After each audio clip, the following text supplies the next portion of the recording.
Bulletin में खुशामदीद। सबसे पहले बात करेंगे, खबर देंगे हाई कोर्ट से, जहां पर निगरान हुकूमत के दायरे इख्तियार से मुतल्लिक बड़ा फैसला सामने आ गया है। हाई कोर्ट ने एडवोकेट जनरल पंजाब अहमद ओवैस को फारिग कर दिया है। आपको बता रहे हैं कि हाई कोर्ट का निगरान हुकूमत के दायरे इख्तियार से मुतल्लिक बड़ा फैसला सामने आ गया है। हाई कोर्ट ने एडवोकेट जनरल पंजाब अहमद ओवैस को फारिग कर दिया है। पीटीआई दौरे हुकूमत में तैनात तमाम 97 लाभ सरान फारिग किए जा चुके हैं। लाभ सरान को हटाने के खिलाफ दरखास्तें मशरूत तौर पर मंजूर कर ली गई हैं। हमारे साथ मलिक अशरफ मौजूद है, तफसीलात उनसे जान लेते हैं। मलिक अशरफ, आगाह कीजिए, बड़ा फैसला आ गया है हाई कोर्ट का। जी, लाहौर हाई कोर्ट ने निगरान हुकूमत के दायरे इख्तियार के मुतालिक एक बड़ा फैसला जारी किया है और अदालत ने एडवोकेट जनरल पंजाब अहमद ओवैस और पीटी दौरे हुकूमत में तैनात होने वाले 97 लाभ अफसरों को फारिग कर दिया है। आज के इस फैसले के हवाले से हम बात करते हैं। एडिशनल एडवोकेट जनरल पंजाब हैं गुलाम सरवर निहंग, उनसे बात करते हैं। निहंग साहब, बताएं कि आज जो फैसला हुआ है, पहले तो एक रिवायत होती थी कि एडवोकेट जनरल हुकूमत जाती थी तो चला जाता था। ज़्यादा बेहतर बात यही थी कि जब गवर्नमेंट चेंज हो गई थी तो गवर्नमेंट का ये डोमेन है कि वो अपने लॉ ऑफिसर्स को, अपने प्रिंसिपल लॉ ऑफिसर्स को प्रोविंस के लिए ख़ुद चूज़ करे, तो ज़्यादा अच्छा होता है। एनी हो, आज जो लार्जर बेंच का फैसला है, मैं समझता हूँ उसमें उन्होंने, जैसे आपने ख़ुद भी फरमाया कि जो प्रीवियस गवर्नमेंट के सारे लॉ ऑफिसर्स थे इंक्लूडिंग प्रिंसिपल लॉ ऑफिसर, उनको उन्होंने फारिग कर दिया है। और इसके साथ उन्होंने ये कहा कि जो हमजा शहबाज सब की जो गवर्नमेंट थी उसमें जो लॉ ऑफिसर्स रिटेन हुए थे जिन्होंने सर्व किया था, टू दैट एक्सटेंट भी उन्होंने पार्शली उसको चेंज किया कि वो नहीं होने चाहिए। जी, बहुत शुक्रिया। ये थे एडिशनल एडवोकेट जनरल पंजाब गुलाम सरवर निहंग, जो कि अपना इजहार कर रहे थे। अदालत में इस केस की जो निगरान हुकूमत है, इसके दायरे इख्तियार के मुतालिक मज़ीद केस की समाअत 16 फरवरी को होगी। बहुत शुक्रिया, आपने हमें अपडेट किया। मुस्लिम लीग नून की रहनुमा मरियम नवाज शरीफ की इमरान खान पर शदीद तनकीद। बोली, इमरान खान ने रिजीम चेंज से अमरीका को बाइज्जत बरी कर दिया। आज कहता है कि अमरीका ने नहीं, जनरल बाजवा ने साजिश की। सवाल तो बनता है कि झूठ क्यों बोला? अगर आप अमरीका के खिलाफ नहीं थे तो कौम को क्यों भड़काया? तुम्हारा बयानिया मर चुका है और उसकी तदफीन जमान पार्क में होनी चाहिए। उनका मजीद क्या कहना था, ये आपको सुनवाते हैं। आपके पास ना कोई इकोनॉमिक प्लान है, सिर्फ गिराओ, जलाओ, मार दो, मर जाओ, जेल भर दो, ये है आपका एजेंडा। ना आपके पास कोई माशी प्लान है, ना आपके पास कोई आपकी इकोनॉमिक पॉलिसीज़ हैं, ना आपने कोई प्रोजेक्ट दिया। मेगा प्रोजेक्ट तो दूर की बात है, आपने कोई प्रोजेक्ट भी नहीं दिया। कोई एक कॉलेज, कोई एक यूनिवर्सिटी, कोई एक हॉस्पिटल, कोई एक मोटरवे, कोई एक एक्सप्रेसवे, कोई एक बिजली का मंसूबा, कोई एक सीपेक जैसा कोई मंसूबा निकाल के दिखा दें, कुछ भी नहीं। झूठ का नाम बयानिया रख दिया। सोशल मीडिया के नाम पर आप लोगों की इज्जतें उछालने की कैंपेन्स चलाते, और सोशल मीडिया पे हमें भी मुकाबला करना पड़ता है। मुझे बहुत तकलीफ होती है जब हमें वो मुकाबला करना पड़ता है। हमारे पास तो सच्ची बातें करने के लिए आपने झूठ का नाम बयानिया रखा हुआ है आजकल, और बहुत अफसोसनाक डेवलपमेंट है। मैं आज आप सबके थ्रू पाकिस्तान की यूथ से मुखातिब हूँ। ये बहुत ही अफसोसनाक डेवलपमेंट है कि परफॉर्मेंस की जगह जो है वो नेगेटिव पॉलिटिक्स ने ले ली। जो नेशनल नैरेटिव होना चाहिए, कौमी बयानिया होना चाहिए, उसकी जगह झूठ के बयानिया ने ले ली। और इन सब चीज़ों ने परफॉर्मेंस को भी रिप्लेस कर दिया, और जो कंस्ट्रक्टिव पॉलिटिक्स थी उसको भी रिप्लेस कर दिया। आज आप मुझे बताएं, पाकिस्तान का माशी तौर पे पाकिस्तान का क्या हाल है? इकॉनमी आपकी स्टेबलाइज नहीं हो रही, और आप ये देखो कि आपको इस वक्त तरक्की के नैरेटिव की ज़रूरत है, कौम को जोड़ने की ज़रूरत है, एक पेज पे आने की ज़रूरत है। आप उनको तकसीम कर रहे हैं। पाकिस्तान को इस वक्त बयानियों की ज़रूरत नहीं, पाकिस्तान को इस वक्त परफॉर्मेंस की ज़रूरत है। अब बात करेंगे जमान पार्क से। इमरान खान आज भी जमान पार्क में मसरूफ सियासी दिन गुजारने जा रहे हैं। इमरान खान और परवेज़ इलाही के दरमियान आज अहम मुलाकात होने जा रही है, ज़राए की जानिब से ऐसा बताया गया है। मजीद ये भी कहा गया है कि मुलाकात में पीटीआई रहनुमा परवेज़ खटक भी शरीक होने जा रहे हैं।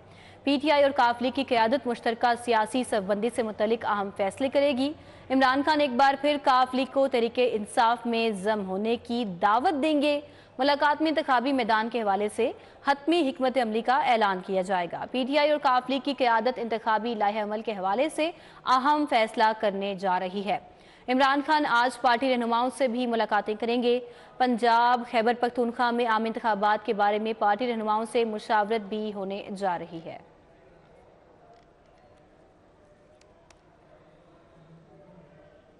अब आपको आगाह करें कि पाकिस्तान तहरीक इंसाफ के रहनुमा हमाद अजहर को ज़िमनी इंतखाब के लिए पार्टी टिकट जारी किया जा चुका है। पीटीआई रहनुमा हमाद अजहर NA-126 से ज़िमनी इंतखाबात का मार्का लड़ेंगे।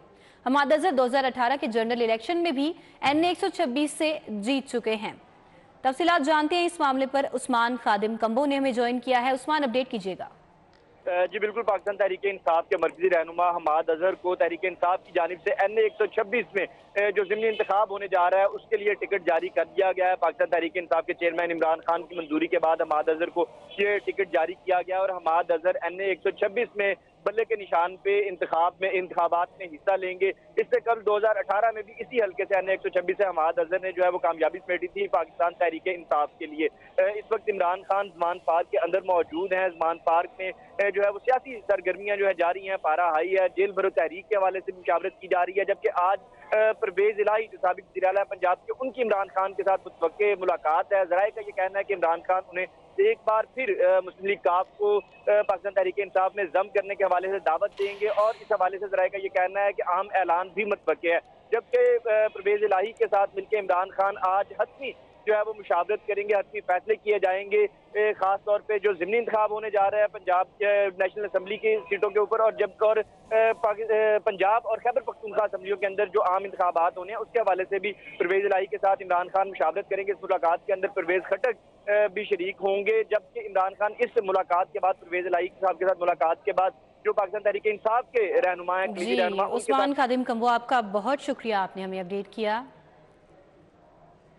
रहनुमा पीटीआई शहबाज गिल का अमेरिका जाने का मुमकिना प्रोग्राम। हाईकोर्ट में शहबाज गिल का नाम ECL से निकलवाने के लिए दायर दरखास्त पर समाअत हुई है। शहबाज गिल अपने वकील हफीजुर रहमान चौधरी के हमरा अदालत में पेश हुए। अदालत का वफाकी हुकूमत और DG FIA समेत दीगर फरीकैन को कल के लिए नोटिस जारी हो गया है। जस्टिस जवाद हसन ने डॉक्टर शहबाज गिल की दरखास्त पर समाअत की है। आपको बराह रास्त लिए चलेंगे। कमिश्नर लाहौर चौधरी मोहम्मद अली रंधावा की LWMC में आमद हुई है। DC Lahore Rafia Haider, CEO LWMC Babar साहब दीन भी हमरा हैं। मैक्सिमम टर्नआउट जो होता है वो फर्स्ट शिफ्ट के अंदर होता है और जो हमारी नाइट शिफ्ट होती है उसके अंदर कोशिश की जाती है कि मैक्सिमम क्लियरेंस कमर्शियल एरियाज़ की उधर हो जाए। उसमें कलीदी किरदार यही होता है कि जो हमारे अपने वर्कर्स हैं उन वो टाइम पे निकलें, टाइम पे अपनी पूरी शिफ्ट टाइम के अंदर उधर मौजूद हों और वर्किंग को इतना इन्हांस रखें। इस वक्त आई थिंक ओवर 1000 अबव की व्हीकल की कैपेसिटी ऑलरेडी LWMC में मौजूद है और वर्कशॉप्स भी 3 शिफ्ट्स में ऑपरेट कर रही होती हैं जो कि कंटिन्यूस एफर्ट कर रही हैं कि रिपेयर मेंटेनेंस को मिनिमल पे रखा जाए और मैक्सिमम फ्लीट टर्नओवर होता रहे एट एनी गिवन टाइम। इसमें जहाँ पे बात हुई अभी वेस्ट रिडक्शन के ऊपर, अब आई थिंक अमली तौर पे काम करने की ज़रूरत है कि वेस्ट रिडक्शन स्ट्रेटजीज होनी चाहिए जिसके अंदर कंज्यूमर्स को पुल इन करना है कि वो किस तरह से अपनी वेस्ट रिड्यूस कर सकते हैं और इसमें आप लोगों का, मीडिया का बहुत इंपॉर्टेंट रोल है कि आप लोग किस तरह से ये मैसेज को आउटरीच करते हैं और लेके जाते हैं लोगों तक। इसमें डेफिनेटली इन लोगों की कैंपेन्स वगैरह डेवलप हो रही हैं जिसके ऊपर ये वर्कआउट कर रहे होंगे। एक सबसे क्रूशल एस्पेक्ट इसमें जो होता है वो लैंडफिल का है इशू है जो ऑलरेडी अभी सिर्फ एक है और वो नियर टू एग्जॉस्शन है। फ्रॉम टाइम टू टाइम उसके ऊपर काम होता रहा है, अलग एरियाज़ को भी आइडेंटिफाई किया गया है फ्रॉम टाइम टू टाइम और इस आई थिंक नेक्स्ट स्टेप्स में सबसे ज़्यादा इंपॉर्टेंट ये है कि हम एक रीजनल लैंडफिल साइट या फिर लाहौर के लिए एटलीस्ट साउथ साइड पे लैंडफिल साइट को डेवलप करवाएं और उसके ऊपर फास्ट पेस पे एक्टिविटी कराई जाए और क्लब्ड विद लैंडफिल साइट उसके अंदर साथ साथ वेस्ट टू एनर्जी और कंपोस्ट प्लांट की एडिशन भी हो ताकि मज़ीद वेस्ट रिडक्शन हो सके और डिस्पोजल जो है वो इफेक्टिवली हो सके। Thank you so much. Thank you so much जी। एक तो बाबर साहब आपको मतलब बीइंग CEO आपको मुबारकबाद और मैडम जो कि ex-CEO और now the deputy commissioner of Lahore आपको भी मुबारकबाद। और मेरा इन दोनों के लिए नेक तमन्नाएं हैं लेकिन ये साथ साथ चैलेंज भी है ख़ास तौर पर LWMC के नए CEO के लिए क्योंकि एक स्टैंडर्ड एक सेट कर दिया गया है और उस स्टैंडर्ड को बीट करने के लिए आपको फिर एक्स्ट्रा एफर्ट करनी पड़ेगी और ये एक्स्ट्रा ऑर्डिनरी टाइम है हमने ओवरऑल इम्प्रूवमेंट कर रहे हैं गवर्नेंस के मॉडल्स में, और इस गवर्नेंस का मॉडल का अगर फेस समझ सकते हैं तो उस फेस जो है वो LWMC इटसेल्फ है।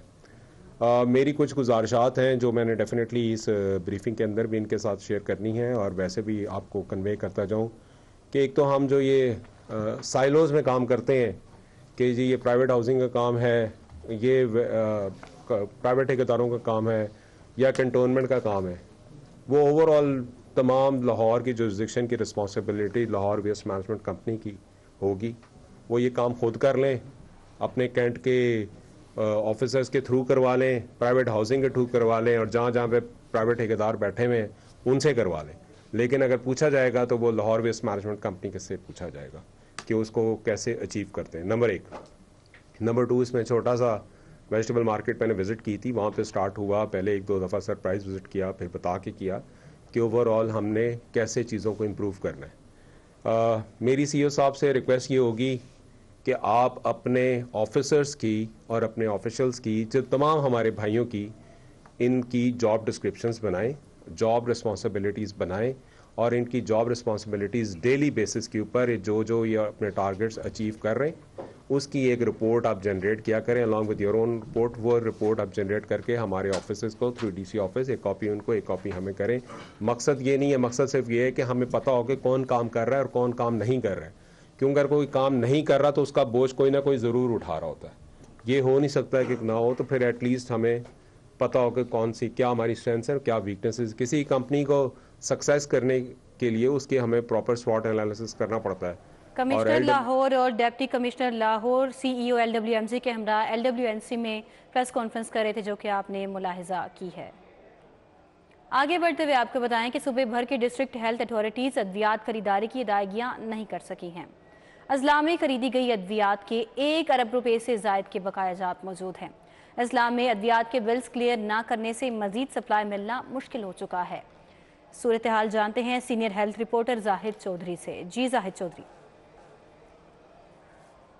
महकमा प्राइमरी एंड सेकेंडरी हेल्थ की अदब तवज्जोही और गफलत की वजह से डिस्ट्रिक्ट हेल्थ अथॉरिटीज़ अद्वियात ख़रीदारी में अदायगियाँ करने में नाकाम हैं, और अभी तक जो है वो बेशतर अजला की जानिब से जो अद्वियात ख़रीदी गई थी गुज़श्ता माली साल के दौरान, उसकी अदायगियाँ नहीं हो सकें, और ये 1 अरब रुपये से ज़ायद की रकम जो है वो इस वक्त डिस्ट्रिक्ट हेल्थ अथॉरिटीज़ के ज़ुम्मे वाजिबुल अदा है। और इसकी वजह से महकमा प्राइमरी एंड सेकेंडरी हेल्थ के ज़ेर इंतज़ाम जितने भी डिस्ट्रिक्ट हेल्थ अथॉरिटीज़ हैं उनमें जो है वो पंजाब भर में जो अद्वियात की ख़रीदारी है वो मज़ीद मुश्किलात से दो चार है। तमाम जो डिस्ट्रिक्ट हेल्थ अथॉरिटीज़ हैं उनसे अद्वियात की अदम फ़राहमी या उस अदम दस्तियाबी या इसके साथ साथ जो ख़रीदारी का अमल है वो मुकम्मल ना करने के हवाले से अभी तक कोई बात पुरस नहीं हुई, और ना ही जो है वो डिस्ट्रिक्ट हेल्थ अथॉरिटीज़ को कोई हदायत जारी की गई हैं कि वो तरजीही बुनियादों पर ये तमाम अदायगियाँ करें, ताकि आइंदा के लिए जो उनका अद्वियात ख़रीदारी का सिस्टम है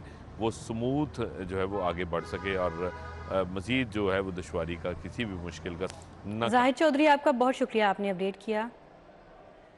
पाकिस्तान किडनी लिवर इंस्टीट्यूट के लिए नया बोर्ड ऑफ गवर्नर तश्कील दे दिया गया है। Doctor Saeed Akhtar PKLI board के चेयरमैन होंगे। PKLI बोर्ड में साबिक chief secretary Punjab Zahid Saeed member होंगे। साबिक chief justice of Pakistan justice retired Tassaduq Hussain Jillani भी इसके मेंबर होंगे। तफसीलात जानते हैं अली रामे से। अली रामे, आगाह कीजिए।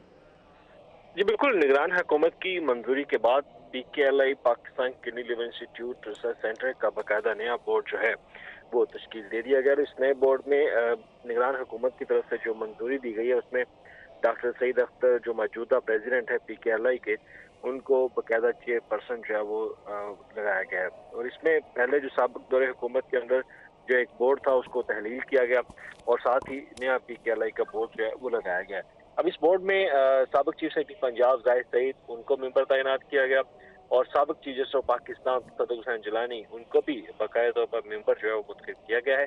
और साथ ही सीनियर सहाफ़ी तजिया नगार मुजीबुर रहमान शामी, वो भी इस बोर्ड का हिस्सा जो है वो होंगे, और इसके अलावा दीगर मेंबरान वो भी शामिल है। तो ये बोर्ड जो है जी अली रामे, बहुत शुक्रिया, आपने तफसीलन बताया कि बोर्ड के कौन कौन से मेंबर्स होंगे। दूसरी जानिब इंपोर्ट को ब्रेक लगी तो माफिया की चांदी हो गई। इलेक्ट्रॉनिक्स की मार्केटों में लूट मार का बाजार गर्म कर दिया गया है। असेंबलिंग करने वाली कंपनीज, इंपोर्टर्स ने गोदामों में पड़े माल की कीमतें बढ़ा दी automatic washing machines, ACs, oven सब 15 से लेकर 35,000 रुपए तक महंगे कर दिए गए हैं। तफसीलात जानते हैं, शहजाद खान अब्दाली हमारे साथ मौजूद हैं। शहजाद, बताइए क्या सूरत हाल है और कौन कौन से प्रोडक्ट्स हैं जिनकी कीमतों में इजाफा किया गया है? बिल्कुल, जैसे ही इंपोर्ट को ब्रेक लगी है तो उसके बाद माफिया ने सर उठाना शुरू कर दिया है, क्योंकि गुज़श्ता 1.5 से 2 माह के दौरान जो इंपोर्ट है वो हुकूमत की जानब से कर्टेल की गई थी, क्योंकि डॉलर की शदीद किल्लत देखी जा रही थी और इस वजह से इलेक्ट्रॉनिक्स मसनूआत जो हैं वो इंपोर्ट नहीं हो रही थी। चूँकि इंपोर्ट को बड़ी ब्रेक लगी तो मार्केटों के अंदर माल जो था वो शॉर्ट होना शुरू हो गया। तो जो बड़े बड़े ग्रुप थे, बड़े बड़े माफिया हैं, उन्होंने इस सूरत हाल को एक्सप्लॉइट करना शुरू कर दिया है। ओपन मार्केट के अंदर अगर हम देखें तो शहर की इलेक्ट्रॉनिक्स मार्केटों में अंदर जो 1.5 टन का एसी है वो भी 1.5 लाख रुपए को पहुंच गया है। जो 1 टन का एसी है, जो 2 टन का एसी है वो 170, 180 और 1,90,000 रुपए तक भी फरोख्त हो रहा है। और इसी तरह जो वॉशिंग मशीनें 87,000 रुपए की थी वो 1.25 लाख रुपए तक पहुंच चुकी हैं। इस वक्त एक रिटेलर हमारे साथ मौजूद है, उनसे हम इस हवाले से बात करते हैं। एहसन भाई, बहुत शुक्रिया, आपने वक्त दिया। ये फरमाइएगा, इस तमाम तर सूरत हाल को एक्सप्लॉइट करने वाला माफिया तो फील्ड के अंदर है, बड़े बड़े ग्रुप्स हैं, बड़े बड़े नाम हैं, कितना एक्सप्लॉइट कर रहे हैं लोगों को? ये से इतना इम्पैक्ट नहीं आ रहा जितना ये इम्पैक्ट ला रहे हैं। अगर इम्पैक्ट मार्केट में डॉलर का या इंपोर्ट का आ रहा है 10%, 12% आ रहा है, पर प्राइसेस में जो इंक्रीजमेंट आ रहा है वो 35 to 45% आ रहा है। ये गवर्नमेंट चेक एंड बैलेंस रखना चाहिए और इस मामले में थोड़ा सा काम करने चाहिए। अनफॉर्चुनेटली हम जो स्टेट है, हम इस इम्पोर्ट बेस्ड स्टेट है और अनलेस हम एक्सपोर्ट करने बने तभी हम कामयाब हो सकते हैं। और गवर्नमेंट को इसमें लिए बड़ा हार्शली एमरजेंसी लगानी चाहिए कि इंपोर्ट जो है वो चीज़ें जो बहुत ज़रूरतमंद है वो खोलनी चाहिए, बाकी इंपोर्ट 100% बंद करनी चाहिए। हमें प्रॉपर अपनी इकनॉमी में फोकस करना पड़ेगा इस मामले में। बिल्कुल जी, जो मुसाबकती कमीशन ऑफ पाकिस्तान है उसको इस मामले का नोटिस लेना चाहिए, क्योंकि मार्केटों के अंदर जो लूट मार का बाजार सरगर्म है, डॉलर इस हिसाब से भी नहीं बढ़ा और जब डॉलर अब तेजी से नीचे आ रहा है तो कीमतें पाकिस्तान के अंदर नीचे नहीं आती। सार्फिन का एक्शन लेने की जरूरत है। शहजाद खान, बहुत शुक्रिया, आपने आगाह किया।